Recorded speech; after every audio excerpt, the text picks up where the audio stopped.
Hi കൂട്ടുകാരെ, പുതിയൊരു വീഡിയോയിലേക്ക് എല്ലാവർക്കും സ്വാഗതം. അങ്ങനെ അലീന ബാലചന്ദ്രനും കൃഷ്ണയും ബബിതമോളൊക്കെ വരുമ്പത്തിന് നല്ല അടിപൊളി ഭക്ഷണം ഉണ്ടാക്കി വെക്കണം കേട്ടോ. എന്നാൽ ഈ സമയം ഇതൊന്നും കണ്ടിട്ട് പിടിക്കില്ല വൈജയന്തിക്ക്. കാരണം വൈജയന്തിക്കാണെങ്കിലോ ഓരോ ദിവസം ചെല്ലും തോറും തൻ്റെ മക്കളും തൻ്റെ ഭർത്താവും ആ വീട്ടിലുള്ളവർ എല്ലാം അലീനയെ സ്നേഹിക്കുന്നത് കാണുമ്പോൾ ഇവളെന്തോ കൈവിഷം കൊടുക്കുന്നുണ്ട്. അതുകൊണ്ടാണ് എല്ലാവർക്കും ഇവളുടെ സ്വഭാവം തിരിച്ചറിയാത്ത എന്നൊരു തോന്നൽ വൈജയന്തിക്കുള്ളിൽ വന്നു തുടങ്ങണം കേട്ടോ.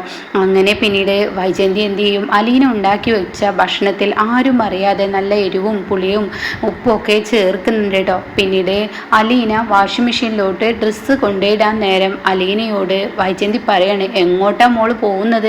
അത് കേട്ടോടെ തന്നെ തന്നെ മോളെന്ന വാക്ക് പ്രയോഗിക്കുമ്പോൾ തനിക്ക് സന്തോഷമാവണം കേട്ടോ. എന്തോ എന്ന് ചോദിച്ചപ്പോഴേക്കും ഉടൻ പറയാണ്, എങ്ങോട്ടാ കെട്ടിലമ്മ, ഡ്രസ്സ് എടുത്തിട്ട് മെഷീനിൻ്റെ അടുത്തോട്ട്. അത് കേട്ടോടെ തന്നെ അലക്കാനായിരുന്നു, അലക്കാൻ തിരുമ്പുന്ന കല്ലിൽ അലക്കണം, അല്ലാതെ വേലക്കാരി വന്ന് ഇവിടുത്തെ മെഷീന് ഉപയോഗിക്കാനൊന്നും പറ്റത്തില്ല എന്ന് പറയണം കേട്ടോ. മാസം മാസം ശമ്പളം എണ്ണി വാങ്ങുന്നത് വെറുതെ ഒന്നല്ലല്ലോ എന്ന് പറഞ്ഞ് അലീനയെ വളരെ പുച്ഛത്തോടു കൂടി തള്ളി മാറ്റുന്നു കേട്ടോ. ഇത് കേൾക്കുന്ന അലീനയ്ക്ക് ഒരുപാട് സങ്കടമാവണം. താൻ ഒരിക്കലും പ്രതീക്ഷിക്കാത്ത ഇങ്ങനെ ഒരു മറുപടി കിട്ടുമ്പോൾ തൻ്റെ ഉള്ളിൽ വലിയ വേദനയാവണം കേട്ടോ. അങ്ങനെ അലീന സങ്കടത്തോടു കൂടി ഇങ്ങനെ ഇരിക്കുകയാണ്. ആ സമയം അലീനോട് പറയാണ്, അതെ പെട്ടെന്ന് പോയി അലക്ക് കല്ലിൽ പോയി അലക്ക് എന്നും പറയുന്നുണ്ട് കേട്ടോ. ആ സമയം കൊണ്ട് കറികളിലെല്ലാം ആദ്യം വൈജയന്തി കറിയൊക്കെ ഒന്ന് ടേസ്റ്റ് ചെയ്ത് നോക്കുന്നുണ്ട് കേട്ടോ. എന്നിട്ട് പറയണം, വല്ലാത്ത രുചി തന്നെ, ഒരു അപാര രുചി, എങ്ങനെയാണ് ഇതൊക്കെ ഉണ്ടാക്കാൻ കഴിയുന്നത് എന്നും പറഞ്ഞിട്ടാണ് മനമില്ലാ മനസ്സോടെ അടി വാങ്ങിക്കാനായി അവളെ ഈ വീട്ടിൽ നിന്ന് പുറത്തിറക്കാനായി കറിയിലെല്ലാം ഉപ്പും എരിവും പുളിയൊക്കെ കൂട്ടിവെച്ചിരിക്കുകയാണ് കേട്ടോ. അങ്ങനെ ഇതൊന്നും അറിയാതെ ബബിതയാണെങ്കിൽ ബബിതയല്ല, കൃഷ്ണ നേരത്തെ സ്കൂൾ വിട്ട് വരികയാണ് കേട്ടോ.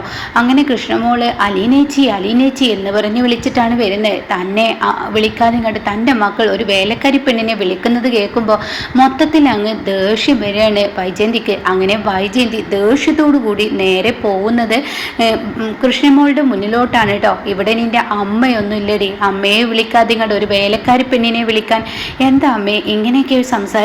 വേലക്കാരിയെന്നോ? നമ്മുടെ വീട്ടിൽ നിൽക്കുന്ന ആൾ തന്നെയല്ലേ അലീനേച്ചി. അലീനേച്ചി ഞാൻ എൻ്റെ സ്വന്തം ചേച്ചിയായിട്ടാണ് കാണുന്നത്. എങ്ങനെയടി നിൻ്റെ സ്വന്തം ചേച്ചിയാവുന്നത്? എൻ്റെ വയറ്റിലാണോടി അവൾ കുരുത്തിരിക്കുന്നത്? അത് നിങ്ങൾ പറയുമ്പോൾ ഉടൻ തന്നെ കൃഷ്ണമോൾ പറയാണ്, എന്തോ എനിക്ക് എൻ്റെ ചേച്ചി സ്വന്തമായിട്ട് എന്നെ തോന്നുന്നു. അതുകൊണ്ട് തന്നെ എൻ്റെ ചേച്ചിക്കാരന് ഇന്ന് എനിക്ക് സ്കൂളിലുണ്ടായത് എന്തൊക്കെയാണെന്ന് ഞാൻ പറഞ്ഞു തരട്ടെ.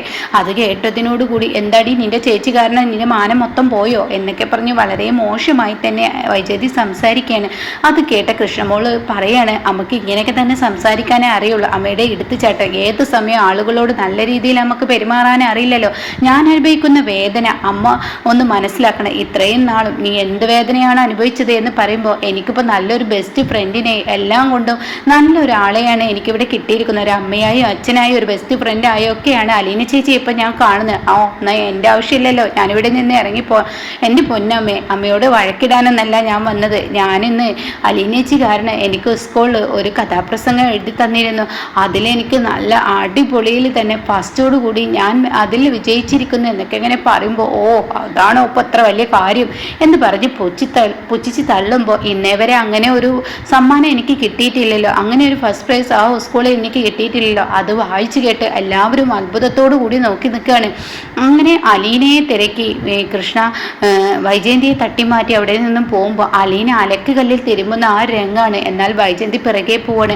അപ്പോൾ അത് കാണുന്ന കൃഷ്ണമോൾക്ക് ഭയങ്കര സങ്കടമാവാണ്. എന്തിനാ ചേച്ചി ഈ കണ്ട ഡ്രസ്സ് ചേച്ചി അലക്ക് കല്ലിൽ തിരുമ്പുന്നത്? ഇവിടുത്തെ പണിയെല്ലാം കഴിഞ്ഞതിന് ശേഷം ചേച്ചി ഇത് തിരുമ്പൊന്നും വേണ്ട, ഇവിടെ അതിനൊക്കെ വാഷിംഗ് മെഷീൻ ഉണ്ടെന്ന് പറയുമ്പോൾ, അത് വേണ്ട മോളെ, ഞാൻ തിരുമ്പിക്കോളാം, നിനക്കെന്താടി അവൾ അലക്ക് കല്ലിൽ തിരുമ്പുന്നതിന് കുഴപ്പം, എന്നാൽ നീയും കൂടി അങ്ങ് സഹായിച്ചോ എന്ന് പറഞ്ഞ് ഒച്ച എടുക്കുന്നു കേട്ടോ. അപ്പോഴേക്കും ബാലചന്ദ്രനും എത്തണോ? എത്തിയോ? ഇനിയിപ്പോൾ അലക്കുകല്ല് തിരുമ്പുന്നത് കണ്ട ഇയാൾക്കും തുടങ്ങും ഇനിയിപ്പോൾ അവളോട് സിമ്പതി. അത് കാണാൻ നിൽക്കുന്നതിനേക്കാൾ നല്ലത് താൻ തൻ്റെ പണി നോക്കി പോകാൻ നല്ലതെന്ന് കരുതിയിട്ട് അകത്തോട്ട് കയറി പോകുന്നുണ്ട് കേട്ടോ. അപ്പോഴേക്കും ബാലചന്ദ്രനെ കണ്ട കൃഷ്ണമോൾ ഓടി വന്നിട്ട്, അച്ഛാ അത് കണ്ട ചേച്ചി വാഷിംഗ് മെഷീനിൽ തിരുമ്പാതെ അവിടെ കിടന്ന് തിരുമ്പുന്നതെന്ന് പറയുമ്പോൾ, എന്താ അലീനെ നീ കാണിക്കുന്നത്? ഈ കണ്ട ഡ്രസ്സുകൾ നീ അലക്കുകല്ലിലിട്ട് തിരുമ്പുന്ന കല്ലുമ്മയിട്ട് തിരുമ്പിക്കഴിഞ്ഞാൽ എത്ര നേരം നീ കിടന്ന് അവിടെ കഷ്ടപ്പെടണം, അതിലോട്ട് ഇട്ടേ എന്ന് പറഞ്ഞ് വഴക്ക് പറഞ്ഞിട്ട് കുളിച്ചു വരാൻ പറയാൻ കേട്ടോ. എന്നിട്ട് ബാലചന്ദ്രൻ പറയുന്നുണ്ട്, ഇന്ന് നന്നായി വിശക്കുന്നുണ്ട് മോളെ, എല്ലാവർക്കും ഭക്ഷണം എടുത്തൊക്കെ. അപ്പോഴേക്കും ബബിതയും എത്തണം കേട്ടോ. അപ്പോൾ ബബിതയും അലീനച്ചി എന്ന് പറഞ്ഞ് വിളിക്കുന്നുണ്ട്. ചേച്ചി ഇന്ന് നല്ല വിശപ്പുണ്ട്, ഇന്ന് വല്ലാത്തൊരു സ്മെല്ലുമുണ്ട്, ഈ വീട്ടിലോട്ട് കയറി വരുമ്പോൾ എന്തൊരു മണമാണ്, എൻ്റെ ചേച്ചി എന്ത് റെസിപ്പിയോ ഉണ്ടാക്കി വെച്ചിരിക്കുന്നത്. അങ്ങനെ ഓരോരുത്തരും ഇങ്ങനെ വരുമ്പോൾ തന്നെ അലീനയെ തിരക്കി വരുമ്പോൾ ഒട്ടും പ്രതീക്ഷിക്കാത്ത ഈ സംഭവങ്ങളൊക്കെ കാണുമ്പോൾ തൻ്റെ മനസ്സിൽ വലിയൊരു വിഷം തന്നെ കുത്തി നിറയാണ് കേട്ടോ. തനിക്കത് സഹിക്കാൻ കഴിയുന്നില്ല, അത്രയും ദേഷ്യത്തോടു കൂടി വൈജയന്തി ഇങ്ങനെ നിൽക്കുകയാണ്. അങ്ങനെ പിന്നീട് എല്ലാവരും ഭക്ഷണം കഴിക്കാൻ വന്നിരിക്കുകയാണ്. എന്തായാലും അവൾക്കുള്ള അടി ടേബിളിൽ വെച്ച് തന്നെ എല്ലാവരിൽ നിന്ന് കിട്ടുമല്ലോ. വാനോളം അവളെ ഇങ്ങനെ പുകഴ്ത്തുമ്പോൾ തിരിച്ചടി ഇന്നത്തോടു കൂടി കിട്ടുമല്ലോ എന്നുള്ള ആ പ്രതീക്ഷയോടു കൂടി വൈജയന്തിയും എത്താനായിട്ടാ. അങ്ങനെ എല്ലാവർക്കുള്ള ഭക്ഷണം അലീന ഇങ്ങനെ വിളമ്പി കൊടുക്കുന്നുണ്ട്. അങ്ങനെ ചേച്ചി ഇന്നത്തെ ഭക്ഷണത്തിന് വല്ലാത്ത സ്വാദാണെന്ന് തോന്നുന്നു, മണത്തിൽ നിന്ന് തന്നെ അത് പിടിക്കുന്നുണ്ട് എന്ന് ബബിതയും കൃഷ്ണയും ഒക്കെ പറയുമ്പോൾ അത് ഏറ്റുപിടിക്കാൻ ബാലചന്ദ്രനോട്ടോ, ഇവിടെ എല്ലാവർക്കും ഇത് തന്നെയാണ് പറയാനുള്ളത് എന്ന് പറഞ്ഞിട്ട് ഓരോരുത്തരായി ഭക്ഷണം കഴിക്കാൻ ഒരുങ്ങുമ്പോൾ ബാലചന്ദ്രൻ പറയണേ, മോളെ നീ എന്താ ഇരിക്കാത്ത, നീ ഇരിക്ക്. അയ്യോ നിങ്ങളെല്ലാം കഴിച്ചതിന് അതെന്താ എവിടുത്തെ പരിപാടിയാണ് ഇവളെ ഇരുത്തുന്നത് എന്ന് പറഞ്ഞിട്ട് വൈജയന്തി ദേഷ്യപ്പെടുകയാണ് കേട്ടോ. ഇവിടെ വേലക്കാരി എല്ലാവരുടെയും ഭക്ഷണം പ്ലേറ്റൊക്കെ കഴുകി വെച്ചതിന് ശേഷം അടുക്കളയിൽ ഒരു മുക്കും മൂലയിലും പോയിരുന്ന് കഴിക്കട്ടെ.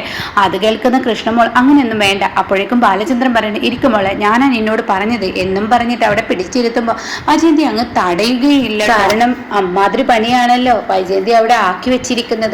അങ്ങനെ എല്ലാവരും ഭക്ഷണം കഴിക്കാണ്. ആദ്യം ബാലചന്ദ്രൻ വായിലോട്ട് കൊണ്ടുപോയതും ബാലചന്ദ്രന് എരിവ് കൂടിയിട്ടും ഉപ്പ് കൊണ്ട് കഴിച്ചിട്ടും അങ്ങ് ഇറക്കാനും കഴിയുന്നില്ല, തുപ്പാനും കഴിയുന്നില്ല. അതേ ഒരു മനോഭാവത്തിൽ ബാലചന്ദ്രൻ ഇരിക്കുമ്പോൾ അതേപോലെ ബബിതയും കൃഷ്ണമോളും ഒക്കെ ഇരിക്കുന്നുണ്ട് കേട്ടോ. ആരും അങ്ങോട്ടും ഇങ്ങോട്ടും ഒന്നും പറയാതെ ആകെ ഒരുമാതിരി ഒരു രൂപത്തിൽ ഇരിക്കുന്നത് കാണുമ്പോൾ അലീനയ്ക്ക് എന്തോ ഒരു പ്രശ്നം തോന്നാനായിട്ട്. അങ്ങനെ അലീന പെട്ടെന്ന് ആ ഭക്ഷണം എടുത്ത് കഴിക്കുമ്പോൾ അയ്യോ ഇത് എന്ത് എരിവാണ് എന്ന് പറഞ്ഞതേ ഓർമ്മയുള്ളൂ. അപ്പോഴേക്കും അങ്ങ് വൈജയന്തിക്ക് ദേഷ്യം പിടിക്കാൻ കേട്ടോ. എന്തോന്ന് ഭക്ഷണമാണ് ഇനി ഇവിടെ ഉണ്ടാക്കി വെച്ചിരിക്കുന്നത് എന്ന് പറഞ്ഞിട്ട് അവിടെ ഇരിക്കുന്ന ആ കറി എടുത്തിട്ട് അലീനയുടെ മുഖത്തോട്ട് ഒരൊറ്റ ഒഴിക്കൽ കേട്ടോ. ഇത് കാണുന്നതിനോട് കൂടി ബാലചന്ദ്രനും ബബിതക്കും കൃഷ്ണമോൾക്കും താങ്ങില്ല.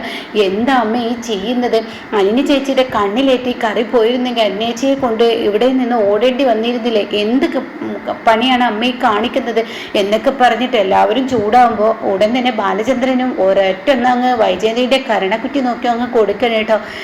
എന്തും ചെയ്യാന്നുള്ള തോന്നലുണ്ടല്ലോ, അതിന് ചോദിക്കാനും പറയാനും ആളില്ലെന്ന് നീ വിചാരിക്കണ്ട. അത് കേട്ടോടത്തിന് ഇപ്പോഴത്തെ അവളുടെ ആള് നിങ്ങളാണല്ലോ എന്ന് പറയുമ്പോൾ വായിൽ തോന്നിയത് വിളിച്ചു പറഞ്ഞ എപ്പോഴും കേട്ടു നിൽക്കില്ല. നിന്റെ മോളുടെ സ്ഥാനമല്ലേ അത് നീ ഓർക്കേണ്ടേ, ഒന്നല്ലെങ്കിൽ നിന്റെ മോളല്ലേ. എൻ്റെ മോളോ, എങ്ങനെ ഇവളെ എൻ്റെ മോളാവും എന്ന് പറയുമ്പോൾ അലീന ഉടൻ തന്നെ അങ്കിൾ എനിക്ക് വേണ്ടി സംസാരിക്കേണ്ട. അപ്പോഴേക്കും അലീന അവിടെ ബാലചന്ദ്രനെ തടയാണ് കേട്ടോ. ഇതേ സമയം അങ്ങനെ ഒരു വാക്ക് പറഞ്ഞിട്ടും അത് മനസ്സിലാവാതെ വൈജയന്തി ആകെ ഇങ്ങനെ പകച്ചു നിൽക്കാൻ കേട്ടോ. എൻ്റെ മോൾ എങ്ങനെ ആവും എന്തെങ്കിലും ചിന്തിക്കുന്നുണ്ട് കേട്ടോ.